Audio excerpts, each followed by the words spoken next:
et bienvenue sur Plume à Papote. On se retrouve comme vous avez pu le voir dans le titre pour un nouveau bibliovlog. Alors si vous êtes nouveau sur la chaîne, que vous n'avez jamais vu ce style de vidéo ailleurs, sachez que c'est très chouette, donc restez avec moi de 1. De 2, eh bien je vous présente en fait tous les livres que j'emprunte au bibliobus qui passe une fois par mois en bas de ma rue et je les lis au fur et à mesure et à chaque fois en fait je vous fais un point lecture dès que j'ai lu un de ces livres. C'est un concept que j'ai totalement piqué à la chaîne Les Carnets d'Opaline. J'ai rien inventé et en plus de ça je paye rien parce que le bibliobus c'est un service ultra top, ultra vraiment de qualité premium avec des emprunts totalement gratuits, une inscription gratuite. Donc n'hésitez pas à vous renseigner autour de chez vous pour voir si vous pouvez bénéficier de ce service. Alors ceux qui me suivent sur la chaîne et qui aiment bien les bibliovlogs le savent, ça fait 2-3 mois que je vous en ai pas tourné, pas filmé. Notamment parce que les 2 fois précédentes, enfin oui il y a 2 fois, j'avais pris seulement 2 livres, j'avais pas beaucoup le temps de lire, j'avais pas trouvé ça très intéressant de vous tourner un avis si c'était pas ultra positif, donc voilà je suis passée à la suite. Et puis la dernière fois, j'étais vraiment parée à vous tourner le bibliovlog et à chaque fois flemme de tourner, de me mettre en mouvement. J'avais envie de lire d'autres choses au final alors que j'avais plein de livres devant moi. Et il faut savoir qu'en fait j'ai tout lu lundi et mardi. Et on est mercredi 12 avril, le bibliobus est venu. Donc j'ai reprolongé toute une série de livres que je pouvais reprolonger. Et les autres, je les ai vite lus et je les ai vite rendus. Voilà. Alors, je vous les présente tout de suite. C'est ceux que j'ai empruntés la dernière fois que j'ai pas lu. Donc c'est la saga des Cazalet, le tome 2 à rude épreuve de Elizabeth Jane Howard. Et ici c'est le tome 3, Confusion, donc toujours de la même autrice.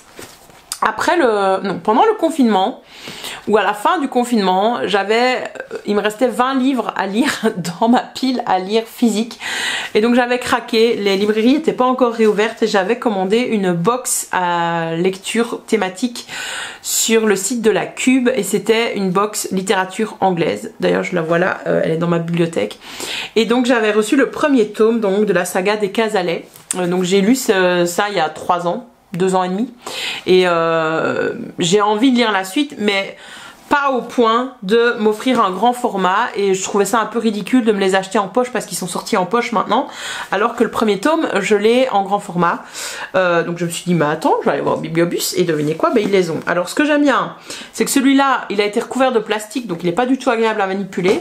Par contre celui-ci le bibliothécaire a eu la flemme et a juste protégé là où il y a les étiquettes et donc j'ai la véritable expérience de lecture comme prévu par l'éditeur. Donc ça c'est cool. Si vous ne savez pas la saga des Cazalet, mais je pense que je vous le mettrai dans une vidéo un petit peu dédiée avec d'autres grandes sagas familiales. C'est une saga familiale, donc on suit une famille, les Cazalet, qui est une famille anglaise. Et donc on a vraiment cet aspect des 3 frères qui se sont mariés, qui ont des enfants et on va s'immiscer un petit peu dans le quotidien de chaque membre de la famille. Et on va voir la famille évoluer. En gros, c'est une saga où il se passe pas grand chose, c'est vraiment des tranches de vie et une évolution familiale plus qu'autre chose. En tout cas, c'est ce que j'ai comme souvenir. C'est assez lent, mais moi j'avais franchement apprécié cette lecture, donc c'est pour ça que je la continue. Et je me suis dit, quitte à lire le tome 2, autant prendre directement le tome 3 et essayer donc de tout lire d'un coup. J'avais aussi pris 10 découvertes donc de la vallée de la Lesse entre Famenne et Ardennes. C'est en fait ma région, c'est publié chez Weyrich et donc c'est un espèce de roadbook. Voilà, c'est vraiment par commune. Vous avez à chaque fois donc quelques informations sur ma région, le mode d'emploi, donc vous avez des boucles comme ça. Et à chaque fois donc on vous donne les durées de promenade. Ça peut être des randonnées à pied, des randonnées VTT, etc. Je vois qu'il y a un petit chemin, un petit truc sur les inondations de 2021 et donc par commune en fait vous avez quelques balades à chaque fois. C'est vraiment cool puisque c'est voilà, Auchan par exemple c'est là où la Lesse prend sa source et donc c'est typiquement la région où j'habite, donc je me suis dit allez je vais le prendre, on ne sait jamais que je découvre certaines choses sur cette belle région. Voilà, j'ai feuilleté un petit peu et je me suis dit, ah ouais, cette balade-là, j'ai envie de la faire, cette balade-là aussi. Pour moi, un livre à feuilleter comme ça et à expérimenter. Donc c'est assez chouette. Alors après, donc ça c'est ce qui me restait de la dernière fois. Maintenant on entre dans le vif du sujet et dans tous les bouquins que j'avais réservés. Quand j'ai vu tout ce que le monsieur m'a sorti, je n'ai même pas regardé. Et en fait, lui-même m'a dit, ah j'ai beaucoup de choses pour vous d'ailleurs. Sous-entendu, regarde pas, t'auras pas le temps de tout lire, tu vas devoir tout prolonger. Trop sympa.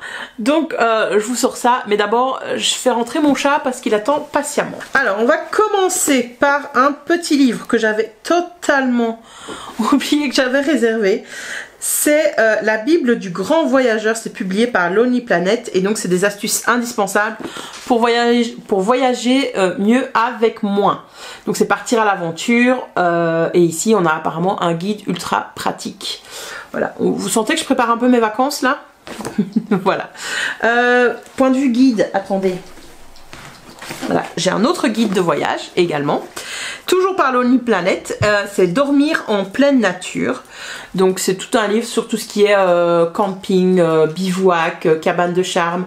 Et donc c'est un petit guide avec des hébergements insolites et ainsi de suite. C'est plutôt pour me donner des idées, ça va vite se feuilleter, etc. Et j'avais failli l'acheter en fait lors d'une vente sur l'application Choose et d'abord en fait dès qu'un livre m'intéresse maintenant je vais voir sur l'application du Bibliobus si je peux pas l'emprunter. Bon, on en a fini avec les voyages. J'ai pu réserver Toutes les histoires d'amour du monde de Baptiste Beaulieu et je suis trop contente parce que cet auteur je le suis donc sur Instagram, je vous en ai déjà parlé.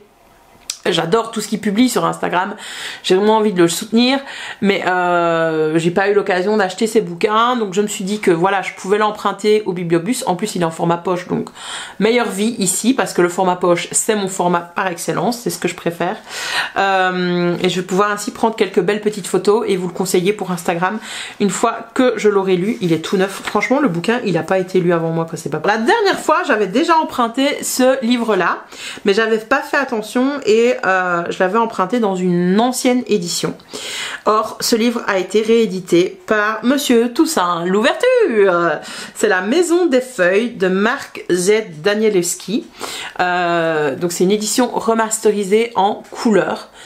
En fait je le vois passer partout sur Instagram. Monsieur Toussaint Louverture en fait la promo, il est hyper lourd, et je pense que c'est un petit peu un truc comme genre Illuminae, parce que vous allez voir c'est très dense, donc c'est des écritures comme ça, comme à la machine à écrire, et en fait je pense, vous voyez c'est des transcriptions etc.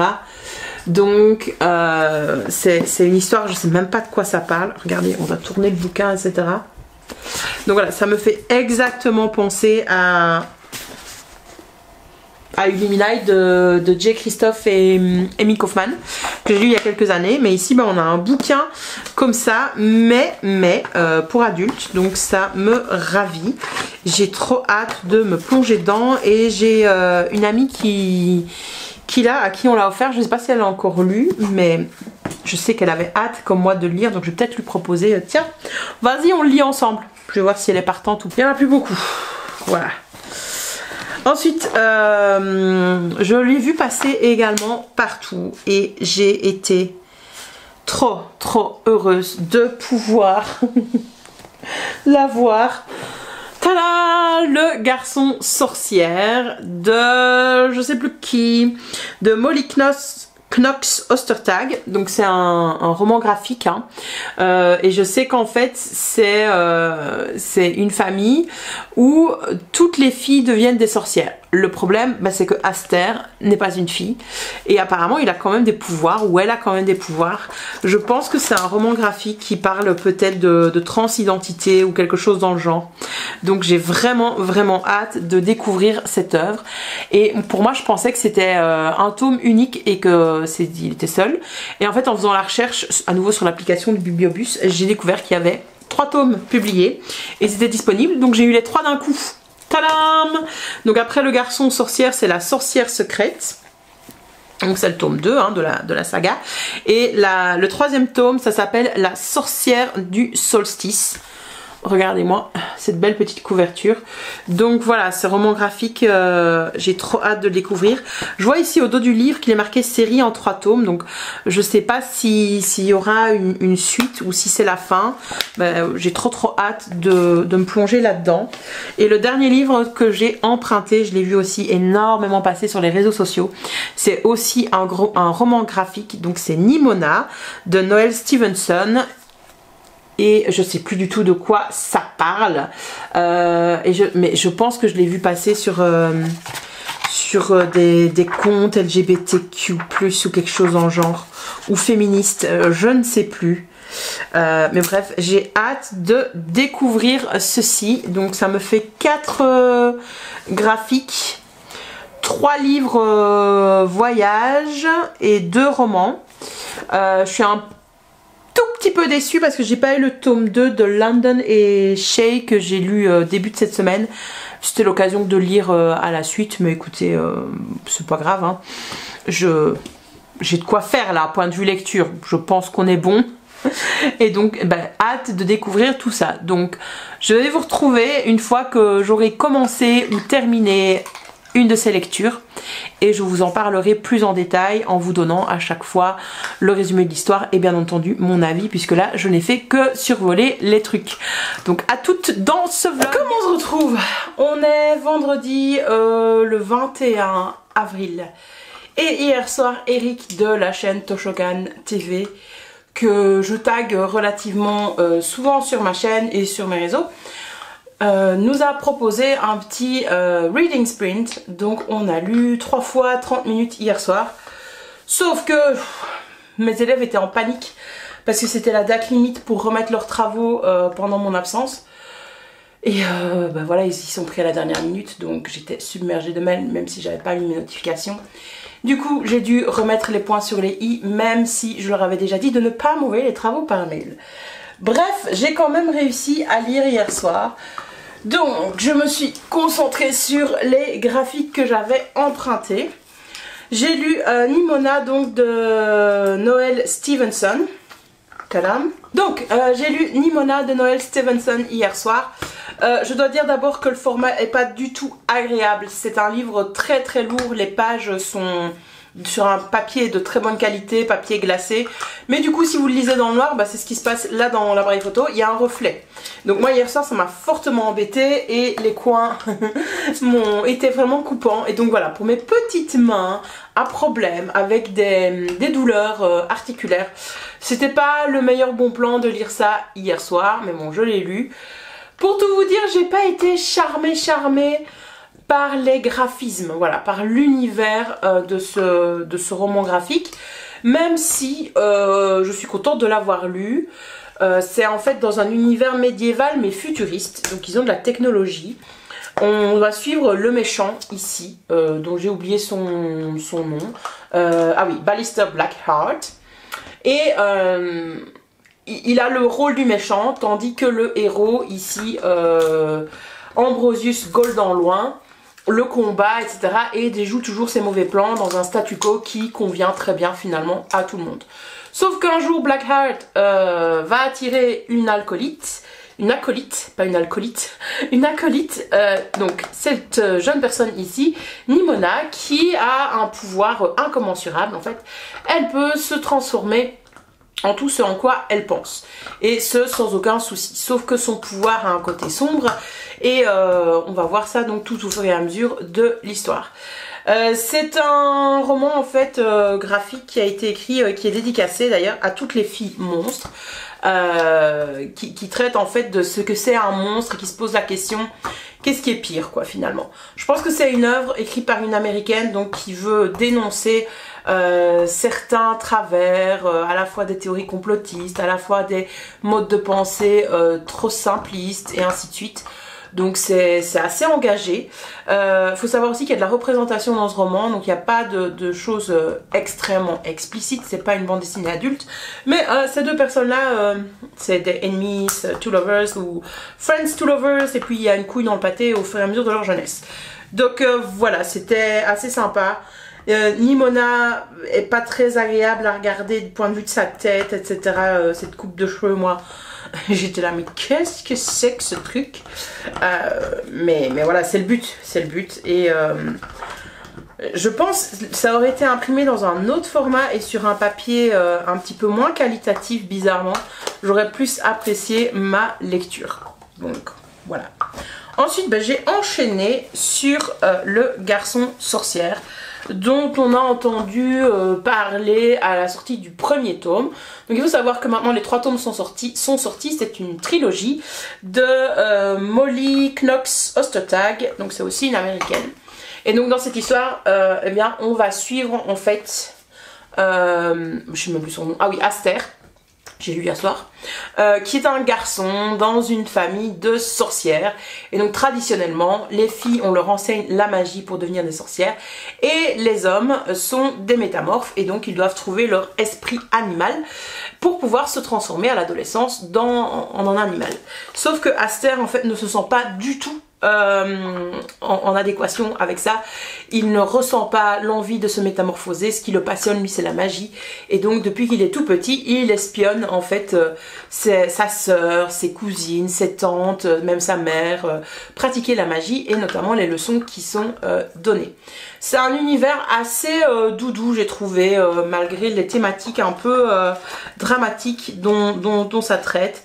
J'ai été beaucoup plus sensible à ce design, je dois bien l'avouer, et à cette narration que à Nimona. Mais voilà, ça c'est des goûts et des couleurs, franchement. Je suis contente de les avoir empruntés. Ça rejoint pas Heartstopper dans mon cœur, mais voilà, je pense je peux conseiller tout à fait ça. Ça traite de questions LGTB, Q+, sans que ce soit poussé à outrance à nouveau. C'est pas le but enfin, si, c'est le but de dénoncer des choses, mais c'est pas le but de vous faire vous sentir mal sur l'état de notre monde, de notre société, et ainsi de suite. Donc voilà, Aster, il y a clairement un aspect de trans-identité qui joue là-dedans, puisque c'est un garçon sorcière et qui doit trouver sa place. Heureusement, il peut compter sur sa famille et surtout sur ses amis. Il y a de la représentation dedans, puisque il va rencontrer Charlie, qui va devenir très très vite sa meilleure amie, qui elle n'a pas de pouvoir, qui est une moldue, hein, comme vous et moi, et qui a 2 papas, et plus on avance dans les tomes, plus ça va en fait son petit groupe d'amis se développer. Voilà Charlie sur le 2e tome, c'est elle. Et le 3e tome, je vous montre aussi la couverture. Je peux pas vous dire en fait ce qui se passe après dans le 2e tome et ainsi de suite. Mais voilà, c'est une histoire avec des secrets de famille, le fait de trouver sa place et ainsi de suite. Donc voilà, ça c'est les 3 livres que j'ai lus après celui-ci. J'ai pas tout lu en 3 fois 30 minutes, hein, je vous rassure. Pas du tout. Le 3e, je l'ai lu bien après, avant d'aller dormir. Et ma foi, alors le souci c'est que tout ça, c'est très très lourd. On va pas se mentir. Donc, chouette emprunt au Bibliobus. Je suis vraiment contente de les avoir sélectionnés. Avant d'aller dormir, j'avais quand même encore envie de lire un petit peu des trucs, etc. J'ai commencé à feuilleter la Bible du grand voyageur, les astuces indispensables pour voyager mieux avec moi. Alors quand je dis feuilleter, attention, regardez, c'est ça. Voilà, j'ai fait ça et je me suis rendu compte qu'en fait il y avait plein de textes et que c'est le genre de truc que tu lis, peut-être quand vraiment ton projet est concret et ainsi de suite et que tu veux des étapes, mais il y a trop.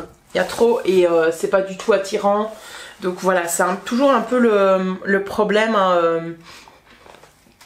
dans les ouvrages de voyage. Autant Voyage zéro carbone que j'ai emprunté le mois précédent, je l'ai trouvé pas assez détaillé. Et ça, c'était super pour donner plein d'idées, comme souvent avec les guides du Lonely Planet. Et celui-ci par contre, ben il est trop quoi. Vous voyez, il y a même période et lieu de départ des voiliers. Ça part partout. Alors là, je viens de tomber sur réduire son impact écologique comme chapitre. C'est assez sympa d'y avoir pensé. Mais ouais, c'est un peu too much. Donc honnêtement, je ne pense pas le lire plus que ça. Voilà, je l'ai emprunté, j'ai vu ce que c'était et voilà. Par contre, dormir en pleine nature que je vois là, je vais plus me pencher dessus. Et ainsi de suite. Et sinon, je vous montrerai après, parce qu'il est très loin de moi, j'ai commencé à lire ce matin le livre de Baptiste Beaulieu que j'ai emprunté. Donc aussi au Bibliobus, hein, comme vous savez, puisque vous regardez ce bibliovlog. Et je pense que ça s'appelle Toutes les histoires d'amour du monde, quelque chose dans le genre. De toute façon, je vous l'ai présenté avant, donc vous vous rappelez mieux du titre que moi. Et ma foi, j'adore. Je pense que j'ai lu 200 pages déjà. 200 pages, j'exagère peut-être parce que le livre fait jamais 400 pages, j'en sais rien. Enfin, bref, j'ai lu une bonne centaine de pages, ça c'est sûr. Et bah oui, donc j'adore, comme j'adore jusqu'à présent. Donc c'est un livre avec des chapitres extrêmement courts, de 2 points de vue. Donc on a le point de vue de... Comment il s'appelle? Jean? Je sais plus. Enfin, de notre narrateur principal, qui est un jeune homme à l'heure actuelle. Qui n'a plus de contact avec son père. Au début on ne sait pas pourquoi, mais on voit que la situation est très tendue. Et un jour son père vient le voir sur son lieu de travail à sa grande surprise. Et ils vont échanger un petit peu. Son père apparemment a fait une découverte au sujet de son propre père à lui, donc le grand-père de notre narrateur. Ce grand-père s'appelle Moïse et apparemment, il aurait menti à sa famille depuis des années. Et donc, le temps que le père de notre narrateur lui explique ça, il fait apparemment un gros malaise et doit être emmené à l'hôpital. Et donc, il va missionner son fils pour retrouver la vérité et retrouver une femme que son grand-père aurait aimée. Cette femme s'appelle Anne-Lise. Il faut savoir donc que ce narrateur va se mettre en route et parallèlement à ça, donc il va lire en fait tout ce que son grand-père a légué, c'est-à-dire des lettres. Sauf qu'il écrit une lettre par an et toujours à la même date à cette fameuse Anne-Lise, le 3 avril. Et il retrace sa vie. Donc là, je suis arrivée au moment de son adolescence. Et parallèlement à ça, donc notre héros va essayer de retrouver les traces de son grand-père. Et raconter donc tout un type d'amour, etc. et transmettre les informations à son propre père qui est à l'hôpital. Voilà, je suis désolée pour ce résumé extrêmement confus. Il faudra que j'apprenne à réduire un petit peu. Mais voilà, pour vous dire que pour le moment j'aime beaucoup et je vous en ferai de toute façon un point un petit peu plus détaillé dès que je l'aurai fini. À mon avis, vu comme j'aime bien, demain c'est emballé, pesé, il est terminé. Et je suis distraite en vous parlant parce que d'un côté j'ai le chien qui est en train de ranger son os, de l'autre en face de moi j'ai le chat qui est en train de gratter à la fenêtre comme un pauvre petit malheureux qui est là, ouvre-moi, ouvre-moi, ouvre-moi. Donc bref, voilà, je vais aller lui ouvrir hein, et je vais continuer à lire. À toutes. Donc j'ai enfin lu ce livre de Baptiste Beaulieu. J'ai enfin lu un roman de Baptiste Beaulieu, donc qui s'appelle Toutes les histoires d'amour du monde. Honnêtement, je pense que c'est son dernier roman publié. Depuis, il a publié Tous les gens sont beaux, hein, que j'ai lu puisque je l'ai offert à mes neveux et qui est très mignon, même si c'est un livre qui est un peu plus enfin pour les enfants un peu plus âgés. Mon neveu aîné à 4 ans, il est un peu jeune pour lire cette histoire là. Et comme je vous en ai déjà parlé, je pense plusieurs fois sur la chaîne, Baptiste Beaulieu, c'est quelqu'un que j'aime suivre sur les réseaux sociaux. C'est un médecin, c'est un auteur qui raconte, ma foi, des choses très intéressantes, qui a une vision de la vie, moi, qui me parle énormément, et qui dénonce ce qui doit être dénoncé du point de vue de sa profession de médecin, du point de vue aussi de l'évolution de la société, et ainsi de suite, et ainsi de suite. Donc voilà, j'avais très fortement envie de découvrir sa plume dans un roman, et c'est le cas, enfin, en ayant emprunté ce livre. Alors je l'ai lu très doucement en fait, parce que j'étais fatiguée, j'étais dans cette histoire de reprise du travail après mon opération, et ainsi de suite. Honnêtement, c'est un livre parfait pour un week-end pluvieux, mais également pour vos vacances. Il est beau, ça demande un petit peu de concentration, mais ça en demande pas trop non plus. Sa plume est hyper fluide, malgré que je sois quand même un petit peu recherchée. Il y a quelques mots quand même un peu recherchés. C'est un style, je trouve également, j'ai pas de synonyme de recherché, je m'appelle pas Baptiste Beaulieu. Mais voilà, moi c'est tout ce que j'aime en littérature contemporaine française. Et l'histoire ici m'a beaucoup plu, même si elle n'était pas facile à lire. C'est peut-être aussi pour ça que j'ai mis du temps à la lire. C'est une histoire quand même assez sombre. Ici en fait on va suivre Jean qui est en froid avec son père et qui va voir son père un après-midi dans son cabinet. Et son père, après l'avoir vu, en lui disant voilà, ton grand-père nous a menti pendant des années, voilà ses carnets, voilà ses lettres, il faut que tu les lises absolument. Il le quitte comme ça un peu abruptement et en fait il va faire un malaise et se retrouver à l'hôpital. Donc Jean va commencer à essayer de comprendre ce qui est arrivé à son grand-père qui s'appelle Moïse. Et on va se rendre compte qu'en fait Moïse a écrit une lettre à une certaine Anne-Lise pendant des années, et ce tous les 3 avril. Et au fur et à mesure de ces lettres, en fait, va apparaître l'histoire de sa vie, en sachant que Moïse donc a connu la Première Guerre mondiale en étant enfant. Il y a perdu son père, et qu'il a connu également la Deuxième Guerre mondiale, et cette fois-ci en tant que soldat. Et Moïse, on va très vite l'apprendre, n'a pas eu une relation facile avec son propre fils, donc le père de Jean, qui s'appelle... Je me suis trompée dans les prénoms, pardon. Donc en fait on se rend compte que Moïse et son propre fils ont eu une relation père-fils extrêmement compliquée, très avare de contact, et il n'a pas eu une enfance facile, hein, ce monsieur, parce que son père lui montrait de l'amour, mais d'une drôle de façon, et seulement à quelques moments clés de sa vie. Et donc les carnets apparemment vont nous permettre de comprendre d'où vient cette froideur de la part de Moïse, ce désintérêt pour sa propre famille et ce contact qui a été perdu. On apprend également ce qui s'est passé dans la relation entre Jean et son propre père, et on ne peut espérer en fait qu'une réconciliation, parce que Jean va mettre au point un stratagème pour redonner goût à la vie à son propre père et renouer les liens entre eux. C'est donc une histoire familiale qui s'étale sur des années, même sur 2 siècles. C'est une histoire familiale qui se finit sur une fin ouverte. Faut que vous le sachiez.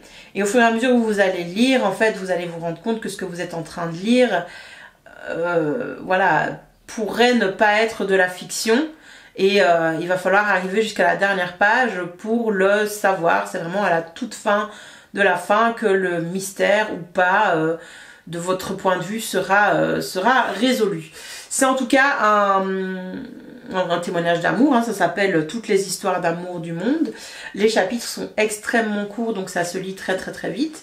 C'est illustré, il y a des photos d'époque et il y a des points de vue actuels, avec parfois des gens qui s'intègrent, que Jean connaît, et il va narrer leurs histoires, leur quotidien, leur tracas, et on va parfois se demander qu'est-ce que ça vient faire là dans cette histoire familiale. Mais Baptiste Beaulieu fait un lien, fait des parallèles entre toutes ces histoires d'amour du monde justement, et c'est là qu'est la beauté de l'œuvre, je trouve.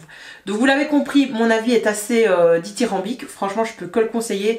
C'est un livre qui va figurer en très bonne note, je veux dire c'est un livre que je vais mettre vraiment en avant sur mes réseaux sociaux, tant parce que la plume est belle, parce que le message est beau également. Après c'est très personnel, moi l'histoire résonne énormément en moi parce qu'il y a des choses auxquelles dans mon histoire familiale, donc je fais des liens entre l'histoire familiale de l'auteur et la mienne. Peut-être que ça parlera moins à d'autres personnes, etc. Mais je pense qu'il y a une espèce d'universalité dans le récit. Le fait de rencontrer un vieil homme comme ça, Moïse, et on peut se dire finalement, est-ce que ce gars a pas raté sa vie à être comme ça? Ça je vous laisserai juger bien entendu, mais il y a cette note d'espoir, et en tout cas ces descendants qui ne veulent pas s'avouer vaincus et rester avec ce ressenti là et une rancœur envers lui finalement, et qui vont tout faire pour essayer d'arranger les choses, même si lui n'est plus là puisqu'il est décédé depuis longtemps. Donc voilà, très bon livre, très bon choix au Bibliobus. Enfin j'avais réservé, hein, j'étais contente de pouvoir le lire. J'étais également très contente de le lire en format poche. Je pense que le livre, j'étais la première à lire, honnêtement, il était nickel, pas une trace, etc. Et je vais le rendre nickel, donc je suis très heureuse de ça. Et ma foi, depuis que je l'ai fini, j'ai entamé un autre bouquin. On va dire que c'est aussi du Bibliobus, vous allez Ah non, vous n'allez pas le voir comme ça puisque ma liseuse... Là. Je le mettrai la couverture ici, mais donc c'est Gideon la 9e de Tamsim Rouir. Non, c'est pas Rouir. C'est pas du tout un nom comme ça. Attendez, il faut que j'aille voir sur Livre Addict. Donc, j'avais encore plein d'autres livres à lire du Bibliobus. Mais devinez quoi, j'ai décidé de faire appel au service Lirtuel. Donc c'est pour ça que je vous en parle ici, parce que c'est une annexe, on va dire, des bibliothèques. Pas seulement de la province du Luxembourg, hein, c'est valable dans toute la Belgique. Et donc ce que j'ai emprunté, c'est Gideon la 9e de Tamsin Mouir. Voilà, et pas Rouir. Rouir, c'est un prénom, c'est un nom de famille de ma région. Donc rien à voir. Donc c'est Mouir. Je ne sais pas si ça se prononce comme ça, mais je vais le prononcer ainsi. Donc écoutez, ce livre, j'en ai entendu parler pour la première fois l'année passée. Et c'était justement le 26 avril, jour de la visibilité lesbienne. Et j'avais vu un post que j'avais sauvegardé sur Instagram où on proposait plusieurs œuvres avec des lesbiennes dedans, et ce livre en faisait partie. J'avais voulu l'emprunter sur Lirtuel à l'époque, mais il n'était pas disponible, et puis j'ai abandonné l'idée. La dernière fois que j'avais emprunté un truc sur Lirtuel, enfin la seule fois, ça avait été d'un compliqué pour le transférer sur ma liseuse, et ça s'est reproduit à nouveau hier. Donc j'ai emprunté le livre il y a quelques jours déjà, mais j'avais un bug, en fait j'arrivais pas à transférer sur ma liseuse avec le deuxième que j'ai emprunté, donc j'étais saoulée, j'essayais de trouver des solutions. Finalement, la solution, c'est la plus bête du monde. Je vous le dis ici, mais j'en reparlerai probablement sur mes réseaux sociaux, et je ferai peut-être une vidéo là-dessus, je sais pas, enfin voilà. Donc tout simplement, en fait, le format EPUB 3 n'est pas bien pris en charge par la Kobo. Et c'est tout simplement, en fait, je pense que Kobo voit d'un mauvais oeil le fait qu'on puisse emprunter des e-books en EPUB. Ça leur fait une concurrence sur leur magasin en ligne, hein, leur système d'abonnement de livres en streaming. Très clairement, moi je vais pas aller payer 9,90 € par mois pour lire des livres sur Kobo, alors que je peux en emprunter jusqu'à 5 à la fois sur Lirtuel. Voilà, c'est imbattable, quoi. C'est gratos à partir du moment où on est inscrit dans une bibliothèque de la Fédération Wallonie-Bruxelles. C'est mon cas vu que je suis inscrite au Bibliobus, et je vous rappelle, enfin vous le savez, hein, si vous suivez ces bibliovlogs depuis le début, je paye strictement que dalle pour louer ces livres, pour emprunter ces livres. Donc voilà, c'est de l'argent public extrêmement bien investi, je trouve, d'où le fait que je fasse des bibliovlogs et que je vous en parle. Et ça va me permettre, je pense, de ne pas accumuler des bouquins et dépenser un fric monstre dans des éditions un peu moyennes, vous voyez. Donc voilà, donc la solution, parce que j'ai blablaté, c'est qu'en fait, pour transférer votre EPUB de votre ordinateur sur votre Kobo, vous devez en fait emprunter à la bibliothèque, donc ici Lirtuel, un livre au format PDF en plus de l'EPUB. Donc moi j'ai essayé avec un PDF à moi sur mon ordinateur, ça marche pas, hein, donc il faut un de la bibliothèque. Donc moi j'ai emprunté un truc, c'est comment ça s'appelle, Noémie Broussaillon, c'est un livre pour enfants, j'arrive pas à voir le titre, ah oui, Noémie Broussaille, le grand spectacle pour la CP, le CE1, 6-7 ans, donc c'est clairement pas un livre que je vais lire. Mais donc vous empruntez en plus un livre en PDF sur Lirtuel, vous téléchargez donc les bouquins que vous voulez lire, que vous avez empruntés, vous les importez dans Adobe Édition, je pense que c'est comme ça que ça s'appelle le logiciel, et en fait vous allez transférer vos bouquins EPUB en même temps que le PDF, donc vous faites un transfert de groupe sur votre liseuse, et là ça fonctionne. Me demandez pas par quel bug informatique, etc. Mais donc en fait le PDF va forcer le transfert de tous vos bouquins. Pour le moment ça fonctionne, j'espère que ça fonctionnera ad vitam aeternam. Mais donc voilà, cet achat de liseuse est extrêmement bien remboursé. Je l'avais acheté en seconde main en plus. Donc je suis joie, bonheur et ainsi de suite. Et donc j'ai pu commencer enfin Gideon la 9e ou Gideon la 9e selon comment vous le prononcez. Alors ça parle de quoi? C'est des lesbiennes dans l'espace, voilà. encore. Je sais pas pourquoi, mais il y a plein d'œuvres comme ça avec des lesbiennes, c'est dans l'espace, comme si ça pouvait pas se passer sur notre planète Terre, je ne sais pas.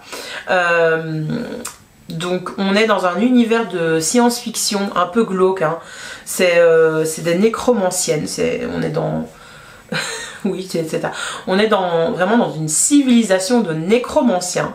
Alors, Gideon n'est pas une nécromancienne, elle n'en a absolument pas la capacité, mais elle a été recueillie dans la 9e maison, qui est apparemment une espèce de planète, ils l'ont recueillie un peu parce que forcé, parce que un vaisseau s'est écrasé sur la planète avec en son sein sa mère qui est décédée de ses blessures et elle, ce bébé. Donc la 9e planète, la 9e maison va l'élever, mais elle est censée rester vraiment à la base du système social de cette planète. Sauf que Gideon, en fait, elle ne rêve que d'une chose, c'est de partir de cette planète qui ressemble apparemment à un puits. Elle a une petite cellule dans le noir le plus noir, le plus charbonneux du monde. Ça me fait vraiment penser à une mine un peu comme la Moria, mais vraiment crasseux, poisseux, je sais pas, en lisant les mots de l'auteur ou de l'autrice, je ne sais pas, je ne me suis pas renseignée sur qui était l'auteur. Vraiment c'est une impression de poisseux comme ça, de sale. Et on se rend compte qu'en fait elle fait des tentatives d'évasion depuis sa plus tendre enfance pour que ces dernières échouent à chaque fois. Et on va commencer à la suivre lors de sa dernière tentative d'évasion. Ce qui va nous permettre de rencontrer la fille vénérable de la 9e maison, Arrow. Et Arrow va faire un deal en fait avec Gideon, qui vont les emmener, ce deal va les emmener vraiment très très loin de leur planète et de la 9e maison. Donc là j'en suis arrivée au moment où elles sont arrivées, là où elles vont devoir résoudre des mystères, etc. Au début j'étais là en mode, c'est un peu un mix entre Hunger Games et quoi d'autre, un truc scolaire comme ça, sauf qu'on ne sait pas bien l'épreuve qu'elles doivent passer, c'est à elles de le découvrir.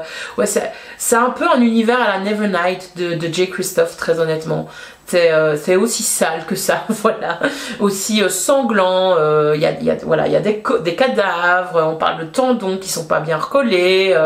Arrow, qui est nécromancienne, elle va se faire saigner à certains moments, se sortir des os de partout, de ses trous d'oreilles et ainsi de suite, pour pouvoir faire appel à des squelettes. Enfin bref, j'essaye de pas trop imaginer parce que c'est quand même assez sombre, mais j'aime beaucoup cette héroïne Gideon, la 9e, qui est assez sarcastique et qui essaye de se trouver une place et de survivre finalement dans un univers, mais selon moi complètement alambiqué. Comment est-ce que ça va finir? Je ne sais pas.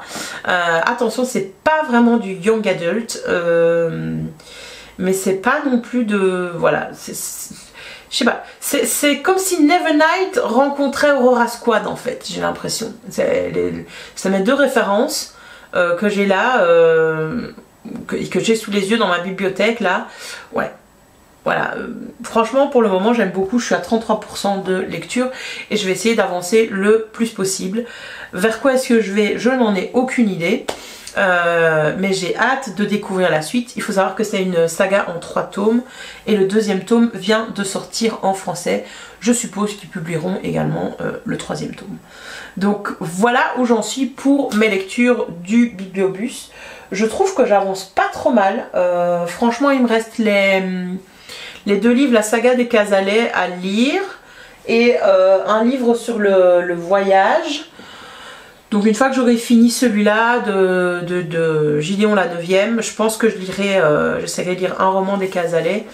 Maintenant, c'est peut-être pas le truc qui me donne envie là maintenant tout de suite. Donc je vais voir si j'avance bien ou pas, mais je vais avoir le temps là, ces prochaines semaines avant que le Bibliobus ne revienne. J'ai encore 15 jours, un peu plus de 15 jours. Donc il devrait y avoir moyen de tout avancer. Ce serait en tout cas, je pense, la première fois, si je lis tout ça, que j'arriverai à vous faire un vlog en mode « Hey, j'ai lu tout ce que j'ai emprunté !» Ce serait exceptionnel.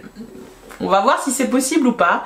Et voilà, maintenant que j'ai trouvé comment transférer sans trop de soucis sur ma liseuse les emprunts EPUB de l'Irtuel. Je vais plus m'abstenir. En gros là, je vais vraiment plus que m'acheter que les bouquins dans des éditions spéciales que je veux conserver. Vous savez, les trucs qui coûtent bien cher, là, qui coûtent un rein, mais qui feront très très joli dans ma bibliothèque. Voilà, voilà, voilà. Du coup, bah écoutez, je vais retourner lire. Non, c'est faux. Je vais retourner à mes occupations dans la maison, c'est-à-dire ranger un petit peu, trier quelques petits trucs dans mon bureau et ainsi de suite. Et ce soir, je continuerai mes lectures de toute façon lors du Reading Sprint sur la chaîne de Toshokan TV sur YouTube. Et voilà, j'espère pouvoir vous faire un update demain ou samedi en vous disant voilà, j'ai fini ce bouquin, je suis très contente. On y croit. En tout cas, fin du week-end, allez, il y a peut-être moyen, il y a peut-être moyen. Re-bienvenue dans ce vlog, on est le 10 mai.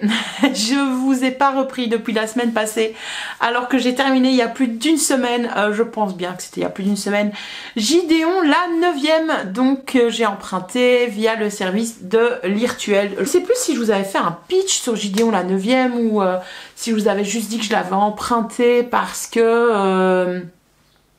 parce qu'il était dans une publication sur Instagram lors du jour de la visibilité lesbienne.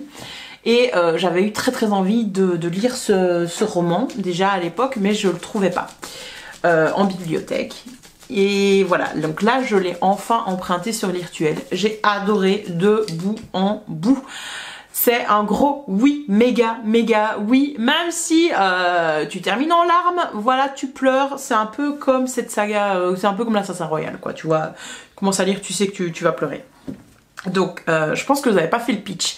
Mais ensuite, Gideon, ou Gideon, je sais pas comment vous le prononcez, moi je prononce Gideon, qui est dans la 9e maison, c'est un univers de fantasy, science-fiction, c'est pas trop, c'est dans l'espace en gros. Et cette 9e maison est hyper obscure et est régie par des nécromanciens. Voilà, c'est un monde de nécromanciens. Et l'héritière de cette maison, la vénérable fille, Arrow, dirige la maison à la place de ses parents, parce qu'on va se rendre compte qu'en fait ses parents, il y a une couille dans le pâté.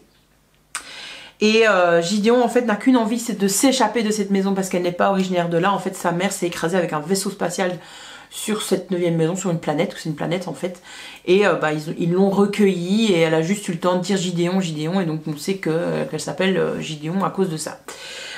Voilà le début de l'histoire. Et donc c'est dans une atmosphère hyper glauque avec des squelettes, des morts, enfin j'ai évité de trop imaginer parce que c'était vraiment impressionnant. Personnellement c'est le genre de truc qui me met profondément mal à l'aise. Et en fait, toutes les tentatives d'évasion de Gideon se soldent par un échec. Et la dernière qu'on suit, qui est la première là dans le bouquin, ne fait pas exception à la règle. Je vous spoil le début du livre, mais parce que sinon je ne peux pas vous expliquer l'histoire. Arrow va donc combattre Gideon pour éviter qu'elle ne s'enfuit et l'obliger à écouter une nouvelle. Et cette nouvelle en fait va modifier le destin de Gideon et de Arrow. Elles vont se retrouver embarquées sur une autre planète, dans un espèce de combat à la Hunger Games qui n'était pas censé être ça, enfin bref c'est compliqué, il y a des monstres de squelettes, enfin il y a de l'action à tout va, et il y a surtout des nécromanciennes lesbiennes. Voilà, je pense que je vous ai tout résumé, faut pas que je vous en dise plus sinon ça va pas être bien. Enfin je peux que vous conseiller ce livre, je n'ai qu'une hâte, c'est de lire le 2e tome qui malheureusement n'est pas disponible sur l'Irtuel. J'espère qu'ils vont s'activer et l'acquérir parce que franchement c'est pépite. C'est trop bien. Alors l'e-book coûte un peu cher, donc si vous pouvez l'emprunter, si vous pouvez l'utiliser, enfin vous le procurez dans un abonnement de streaming de livres, pourquoi pas, et ainsi de suite. Ou sinon la version papier. Voilà, je peux que vous recommander, j'ai adoré l'écriture de bout en bout, c'est un très beau travail d'écriture et de traduction puisque je l'ai lu en français.